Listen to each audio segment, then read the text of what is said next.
Oke, sekarang pertanyaannya, kenapa di tahun 1940 itu gitu ya?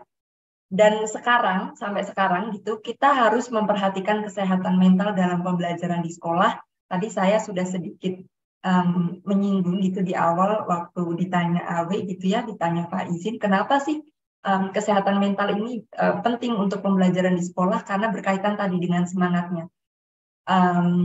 Bapak Ibu pasti sehari-hari menemui ya siswa-siswa yang nggak semangat dalam pembelajaran, mulai dari ngantuk gitu ya, nggak memperhatikan pelajaran, sampai mengheningkan cipta. Kalau gurunya tanya gitu, anak-anak ada yang mau ditanyakan, dia diem. Anak-anak ada yang mau didiskusikan, dia diem gitu. Giliran nanti di belakang bertanya-tanya, ini gimana sih caranya? Pasti saya yakin Bapak Ibu mengalami ya gitu.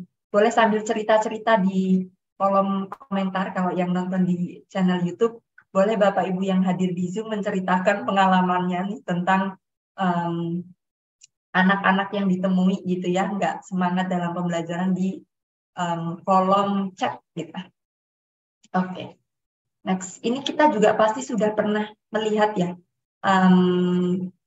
apa namanya, berita-berita miris gitu ya. Misalkan bukan berita, bahkan Bapak Ibu karena di dunia pendidikan berhadapan langsung dengan anak-anak yang misalkan mengeluhkan, saya tuh masih bingung menentukan minat dan bakat saya itu apa gitu ya, jadi bingung penjurusannya gimana gitu. Bahkan sampai di survei gitu ya ditemukan bahwa 87% mahasiswa di Indonesia merasa salah jurusan. Kan kemudian jadi pertanyaan, apa sebabnya? Apakah ini merupakan salah satu tanda kegagalan kita dalam apa ya mencapai tujuan pendidikan gitu ya. Kemudian ada lagi berita ya sekarang kalau Bapak Ibu yang punya anak-anak remaja atau Bapak Ibu mendengar dari murid-muridnya gitu ya, atau mungkin di sini ada yang dosen mendengar dari mahasiswanya bahwa ada quarter life crisis nih, krisis seperempat abad gitu ya, harus gimana gitu. Fenomena quarter life crisis ini semakin apa kalau dibahasakan membabi buta gitu ya, semakin merebak di kalangan milenial gitu, merasa bingung tadi jurusannya, merasa bingung pekerjaannya, merasa bingung hubungan dengan orang tua, merasa bingung dengan diri sendiri gitu ya. Itu tanda apa? Tanda bahwa mereka nggak mengenali diri.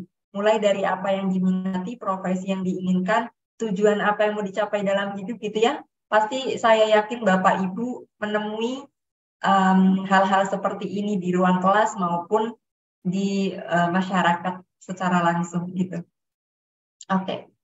Salah satu lagi kenapa pentingnya kita membahas kesehatan mental, bukan hanya karena tadi semangat belajarnya yang rendah, tapi karena isu-isu ini masih sampai 2022 ini gitu ya, miris kalau didengar. Perilaku negatif karena tidak bisa mengelola emosi gitu ya, kita lihat mereka jambak-jambakan sama teman. Ini yang digambar memang seragamnya seragam anak SMA atau SMK atau MA gitu ya. Tapi kita tahu bahwa anak-anak SD, TK, SMP gitu ya di tingkat-tingkat lainnya itu nggak kalah menyedihkannya dalam mengelola emosi. Mungkin kalau TK kita masih bisa agak-agak toleransi ya, karena itu saatnya mereka baru aja berkembang untuk mengelola emosi gitu. Tapi perilaku negatif yang tadi kayaknya kok udah nggak sesuai dengan norma, sangat-sangat melanggar norma itu semakin banyak gitu ya. Atau Bapak Ibu yang mengajar di remaja SMP sampai tingkat SMA pasti pernah menemukan namanya fenomena konformitas. Apa itu konformitas? Ikut-ikutan teman. Apa contohnya ikut-ikutan teman? Kalau ditanya gitu ya, kenapa ambil jurusan A? Soalnya temanku ambil jurusan A juga. Kenapa kok kamu bolos? Ini digambarnya ya.